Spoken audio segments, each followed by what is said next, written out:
और इसी के साथ आप खबरों में आगे बढ़ेंगे और बात दिल्ली से जुड़ी हुई करेंगे, क्योंकि दिल्ली में अब केदारनाथ मंदिर का निर्माण होने जा रहा है। केदारनाथ मंदिर के पुजारियों ने फैसले का विरोध भी किया है और इसको लेकर के इस वक्त कई जगहों पर आप विरोध प्रदर्शन देखेंगे, खासतौर पर केदारनाथ धाम में, क्योंकि केदारनाथ धाम में जिस तरीके से इस वक्त जो पुजारी हैं उनके तरफ से एक सुर में इसके खिलाफ आवाज उठाई जा रही है और प्रतीकात्मक तौर पर केदारनाथ को दिल्ली में बनाए जाने से रोक की मांग की जा रही है।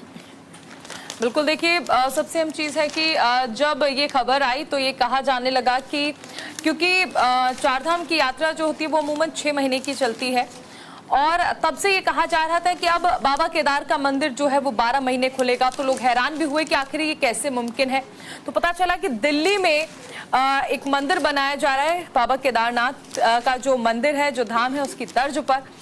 इसके लिए खुद मुख्यमंत्री पुष्कर सिंह धामी यहाँ पर पहुंचे थे, लेकिन अब ये स्पष्ट हो गया है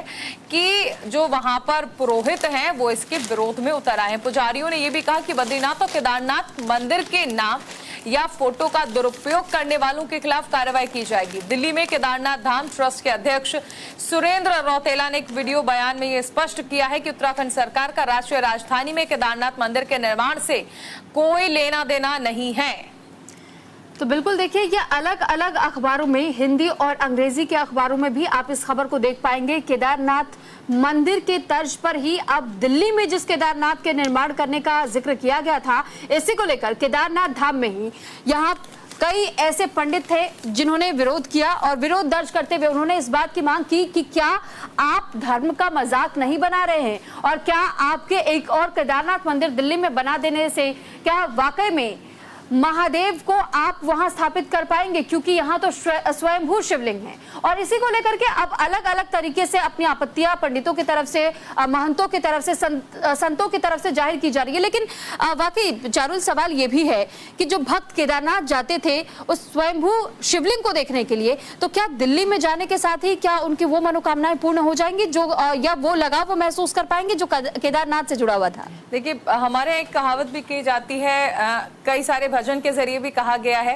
कि मानो तो सिर्फ एक पत्थर हूं और मानो तो आप शिवलिंग भी मान सकते हैं, आप स्वयंभू मान सकते हैं। हालांकि स्वयंभू तो ये शिवलिंग नहीं होगा जो प्रतीकात्मक बनाया जा रहा है बाबा केदार का, लेकिन आपने देखा होगा कई सारे भोलेनाथ के मंदिर होते हैं, कई प्रसिद्ध होते हैं, कई पूरी तरह से ऐसे मंदिर होते हैं जहाँ की बहुत सारी मान्यताएं होती हैं। अब ऐसे में कई सिद्ध मंदिर होते हैं, केदारनाथ सिद्ध मंदिर है,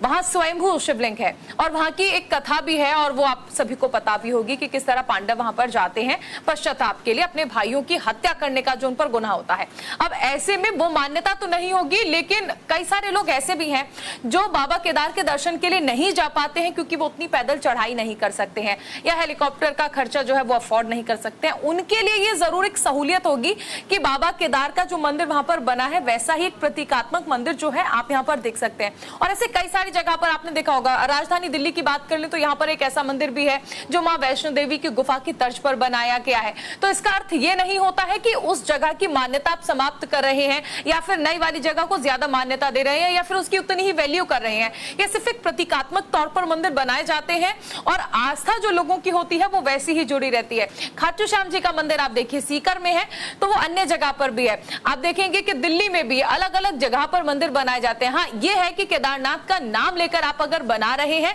तो वहां पर जो पुजारी है उनका एक आपत्ति ये भी है कि आप उसको उस नाम से बना रहे हैं, तो कहीं ना कहीं ऐसा ना हो कि आप मान्यता, जैसे आप देखेंगे कि बड़ी संख्या में यहाँ से जो श्रद्धालु है दिल्ली से जाते हैं, अलग अलग जगह से वो बाबा केदार के दर्शन के लिए जाते हैं। इस वक्त भी चारधाम यात्रा चल रही है, तो ऐसा ना हो कि यहाँ से जाने वाले जो लोग हैं वो दिल्ली में ही दर्शन कर लें और फिर वहां जाना छोड़ दें। तो इससे उत्तराखंड की अगर आप राज्य की बात कर ले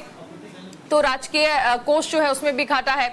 टूरिस्ट भी वहां पर जाते हैं क्योंकि आप जब केदारनाथ जाते हैं तो आसपास के जो स्पॉट्स हैं वहां पर भी चले जाते हैं, तो कहीं ना कहीं टूरिज्म के तौर पर भी एक नुकसान इससे हो सकता है। कई सारी चीजें हैं जिसे लेकर वहां के लोग विरोध कर रहे हैं। बिल्कुल, तो चारुल जिस तरीके से समझा रही हैं और जिस तरीके से इन्होंने इस पूरी खबर पर अपनी जानकारी भी आपके साथ साझा की है, और देखिए बहुत ज्यादा समझने की जरूरत होती है कि जब आप ईश्वर में विश्वास रखते हैं तो इससे इसका कोई असर नहीं पड़ता, कोई फर्क नहीं पड़ता कि आप किस मंदिर में जाके किस भगवान के आगे अपना सर झुका रहे हैं। आपके मन में उस ईश्वर के प्रति कितनी आस्था है, ये बहुत ज्यादा महत्वपूर्ण हो जाती है। तो इस वजह से इससे बहुत ज्यादा फर्क तो देखने को नहीं मिलेगा, लेकिन जिस तरीके का जिक्र चारुल ने किया कि टूरिज्म पर बहुत ज्यादा फर्क जरूर देखा जा सकता है। लेकिन अब दिल्ली और उत्तराखंड में बनने वाले इस केदारनाथ मंदिर को लेकर, क्योंकि केदारनाथ मंदिर पहले से उत्तराखंड में है और वहां भारी संख्या में श्रद्धालु पहुंचते हैं, लेकिन जैसा मेरे सहयोगी ने भी जिक्र करते हुए बताया कि कई लोग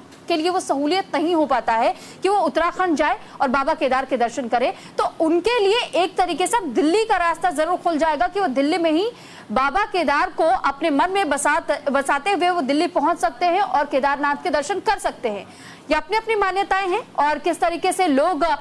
इसमें अपनी आस्था तलाशते हैं ये तो समय बताएगा। लेकिन क्या संतों के इस विरोध के बाद से इस फैसले पर कोई असर पड़ेगा, ये अभी देखने वाली बात होगी।